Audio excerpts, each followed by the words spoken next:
Bonjour et bienvenue dans cette vidéo tutoriel sur la création d'une trame de dessin à l'aide des références externes dans AutoCAD. Nous allons donc réaliser dans cette vidéo la trame que je sélectionne présentement, affichée en bleu, qui permettra d'identifier facilement l'emplacement des principaux éléments finis de ce projet résidentiel, et ce à travers les différentes vues en plan et en élévation. Évidemment, il serait tout à fait possible de détailler davantage cette trame pour coordonner d'autres éléments, comme les ouvertures par exemple. La toute première étape consiste à ajouter l'un des deux fichiers de base fournis pour les trames dans votre dossier de projet. Ces deux fichiers sont d'ailleurs disponibles dans une archive nommée Fichier de trame de base.zip sur le site du cours. Une fois téléchargée, l'archive doit d'abord être décompressée, ce qui nous permettra ensuite de copier le fichier itram.dwg au même emplacement que tous les autres fichiers de dessin du projet. Notez d'ailleurs que le fichier commençant par la lettre I a été sélectionné pour correspondre aux unités impériales du projet. Renommons finalement le fichier de trame en remplaçant le I par un X pour qu'il se place automatiquement au bas de la liste des fichiers. Revenons maintenant au plan du rez-de-chaussée ouvert dans AutoCAD et attachons le fichier xtram.dwg à l'intérieur de celui-ci. Assurez-vous de sélectionner Superposition comme type de référence, Chemin d'accès relatif pour le type de chemin d'accès et 000 comme point d'insertion en X, Y et Z. Le fichier de la trame est maintenant chargé dans le plan. Nous pouvons voir cette référence juste ici en bleu lorsqu'elle est sélectionnée, et aussi constater que son contenu semble plus grand que celui du plan. Ceci s'explique par le fait que les fichiers de trame de base fournis sont calibrés pour des projets de taille moyenne. Pour les plus petits projets, comme c'est le cas présentement, il faut souvent ajuster la taille du bloc de zone de travail pour réduire l'espace inutile dans chaque zone. Comme on peut le voir ici dans les propriétés du bloc, son échelle est actuellement de 48. Retenons cette valeur qui nous sera utile pour ajuster la taille du bloc de zone de travail qui est dans le fichier de trame.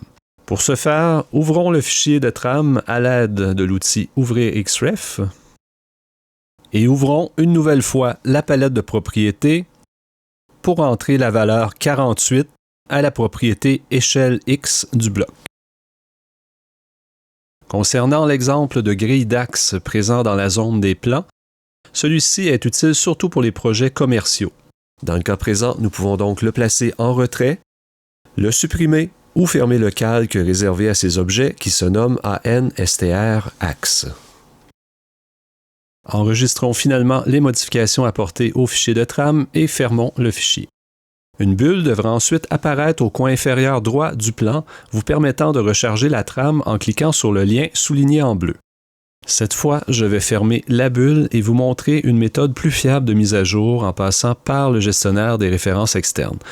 La raison est que la bulle n'apparaît pas toujours et c'est d'ailleurs plus fréquent lorsque les dessins sont dans un dossier partagé. Une fois le gestionnaire ouvert, il suffit de choisir Recharger dans le menu contextuel de la référence Xtram et répondre ensuite oui à la question suivante. Les modifications apportées au fichier de trame seront alors affichées et encadrées à l'aide de nuages.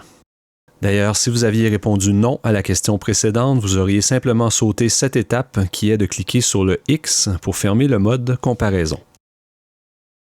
En sélectionnant la référence, nous pouvons constater que la trame est maintenant à jour. Avant d'entamer le traçage de la trame, il est important de centrer les dessins du plan du rez-de-chaussée dans la zone de travail réservée pour les plans. Ce positionnement peut être fait approximativement à l'œil. Pour bien identifier les zones, vous trouverez justement un titre dans le coin supérieur gauche de chaque zone de travail. Le dernier ajustement que je vous suggère avant de commencer le traçage de la trame est de fermer la grille de dessin pour éviter d'éventuelles confusions. Maintenant, pour être en mesure de tracer la trame à l'intérieur du fichier de trame, nous aurons besoin d'utiliser un outil en particulier qui se nomme Modifier XREF sur place. Comparativement à l'outil Ouvrir XREF que nous avons vu tantôt, celui-ci nous permettra d'ouvrir la référence de la trame tout en visualisant les dessins du plan en demi-teinte. D'ailleurs, si jamais vous obtenez le message suivant en tentant d'utiliser l'outil Modifier XREF sur place, eh bien la raison est que le fichier Xtram est déjà ouvert dans AutoCAD. Il vous sera alors nécessaire de le fermer avant de pouvoir utiliser l'outil. Pour le traçage des lignes dans le fichier de trame, nous utiliserons l'outil droite qui permettra de créer facilement des lignes horizontales ou verticales qui sont également infinies. Le fait ensuite de spécifier la lettre H nous permettra de tracer en quelques clics toutes les lignes horizontales le long de chaque mur extérieur.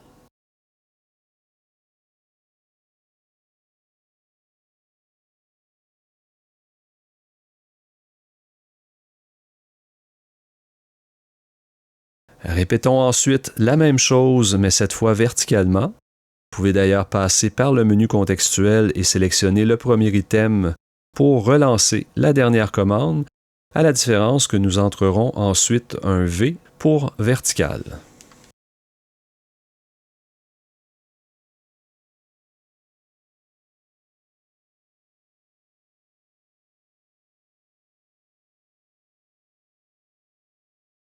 Et enregistrons les modifications apportées à la trame.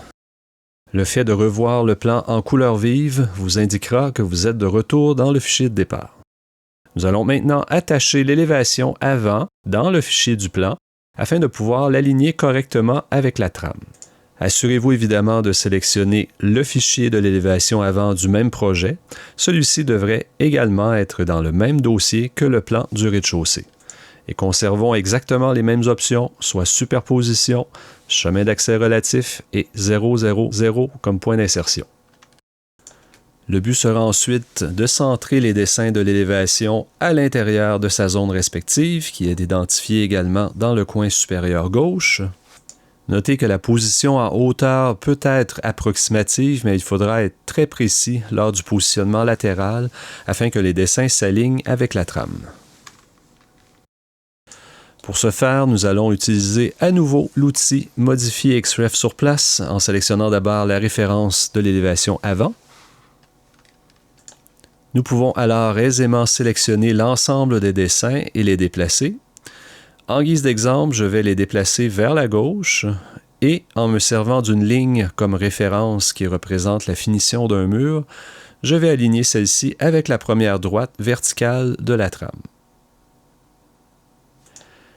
Si les dessins de l'élévation sont conformes, toutes les lignes de finition sur celle-ci devraient correspondre avec les lignes verticales de la trame qui passent à travers l'élévation. Ce qui semble être le cas présentement.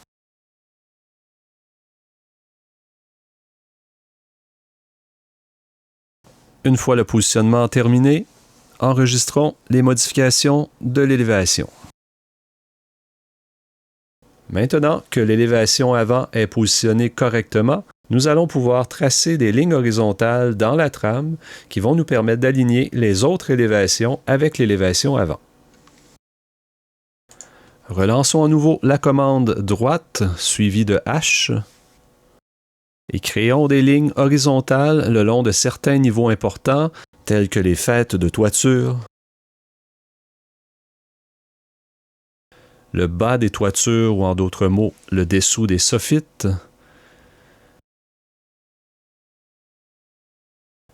Ça peut être aussi le haut des fondations et aussi le dessus des semelles de fondation. Et enregistrons à nouveau la trame. Passons maintenant à l'élévation arrière, qui est par définition la vue inversée de l'élévation avant. Il suffit donc de copier avec l'outil miroir les lignes verticales de la trame qui passent à travers l'élévation avant dans la zone de l'élévation arrière. La séparation entre les deux zones nous servira d'axe de symétrie.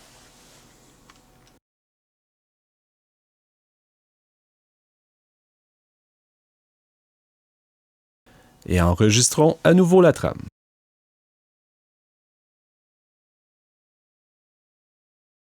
C'est au tour de l'élévation arrière de se faire attacher.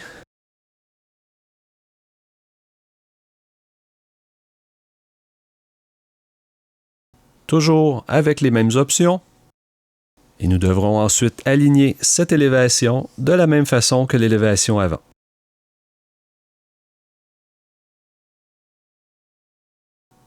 Faisons un tour ensemble pour vérifier les alignements. Tous les éléments horizontaux semblent alignés correctement avec la trame. Par contre, ici, on peut observer qu'il y a un léger décalage entre la finition et la ligne verticale de la trame. Je vais donc corriger ce problème. Sinon, du côté opposé, tout semble bon. Et enregistrons à nouveau la trame. Poursuivons le traçage de la trame, cette fois pour l'élévation du côté droit. Puisque les deux dernières élévations sont tournées de plus ou moins 90 degrés par rapport à l'orientation du plan, nous aurons besoin de rediriger les lignes horizontales de la trame qui passent à travers le plan vers les zones de ces élévations. Pour ce faire, il suffit de tracer une ligne verticale à chaque intersection entre une ligne horizontale de la trame et la diagonale présente au-dessus de la zone. Et enregistrons de nouveau la trame. La suite commence évidemment à être répétitive. Il faut attacher l'élévation du côté droit avec les mêmes options, suivi de sa modification sur place dans le but de positionner correctement l'élévation.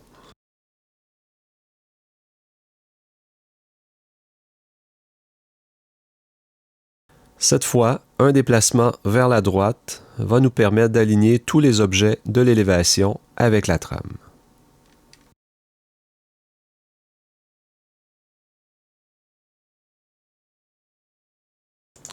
Nous voilà maintenant à la dernière étape du traçage. Nous pouvons refaire ici exactement la même chose que pour l'élévation droite, soit créer une ligne verticale à chaque intersection, ou bien, encore plus facile, copier en miroir les lignes verticales créées précédemment. En effet, l'élévation du côté gauche est inversée par rapport à l'élévation du côté droit.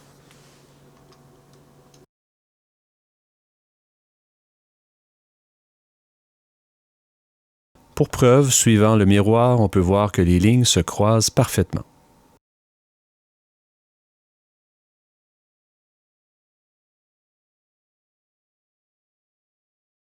Attachons la dernière élévation, soit celle du côté gauche, et alignons cette dernière avec la trame.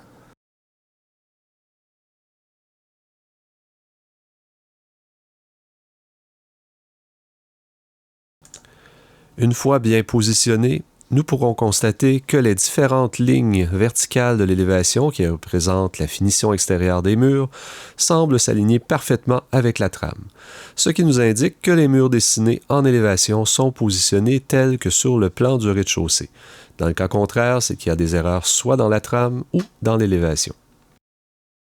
Le dernier point restant concerne l'affichage de toutes les lignes que nous avons créées dans la trame. Ces lignes servent surtout à construire et aligner les différents dessins d'un projet dans l'espace objet. Cela dit, du côté des présentations, elles n'ont généralement aucune utilité.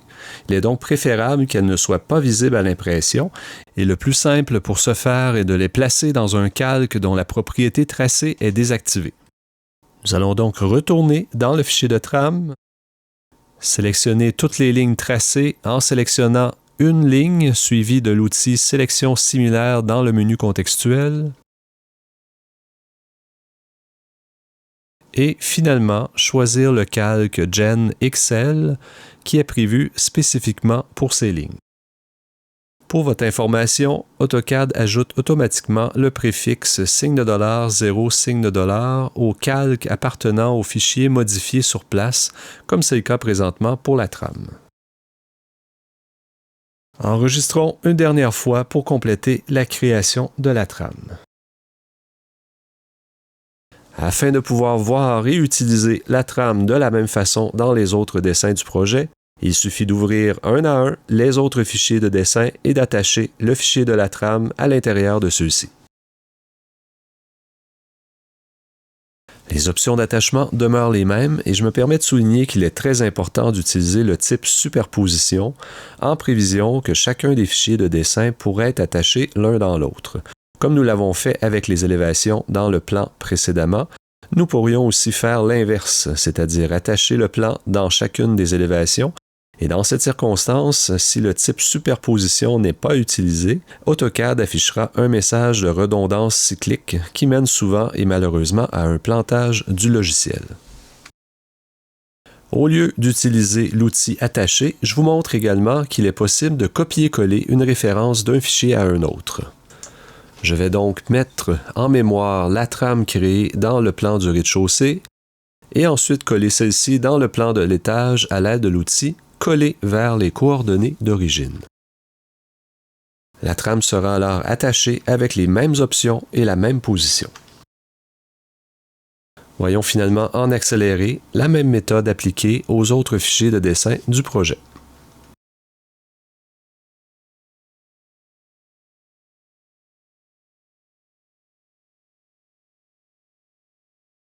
Évidemment, une fois créée, la trame devra toujours être tenue à jour avec les dessins si vous voulez qu'elle demeure utile. Je vais donc faire une démonstration de mise à jour de la trame en déplaçant par exemple un mur extérieur sur le plan du rez-de-chaussée. Cette modification se fait généralement assez bien avec l'outil étirer, à l'exception parfois des hachures, comme c'est le cas présentement, qui ne suivent pas toujours. Je vais donc sélectionner la hachure du mur et la repositionner correctement à l'aide de ces poignées d'édition.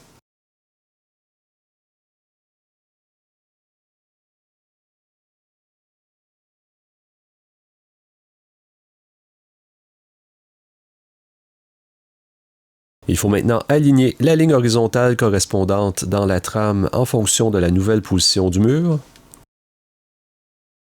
Nous allons donc modifier la trame sur place et déplacer la première ligne horizontale dans le haut du plan. De plus, étant donné que les lignes horizontales sont toujours retournées vers les élévations droite et gauche, il est important de corriger également les verticales aux intersections des diagonales.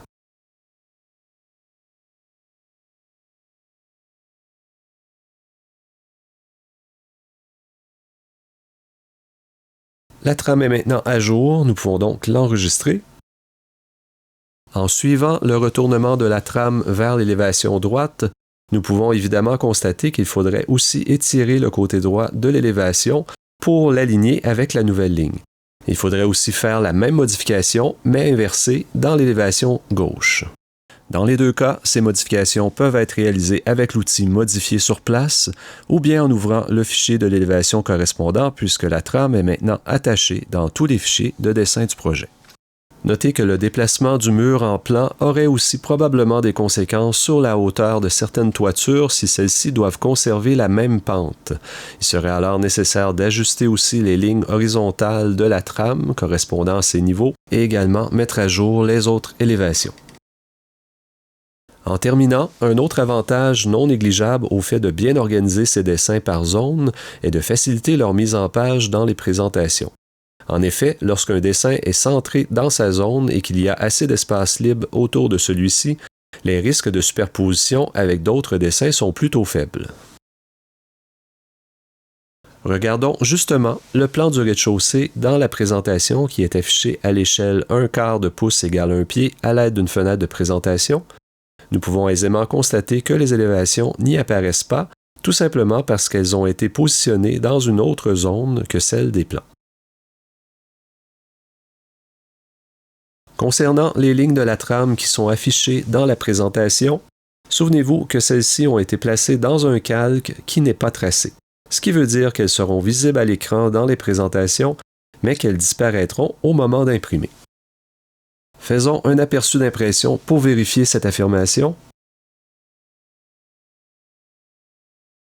Et tel que mentionné, la trame est invisible. Voilà qui complète ce tutoriel sur la création d'une trame de dessin, en espérant que vous avez apprécié. Sur ce, je vous dis à la prochaine.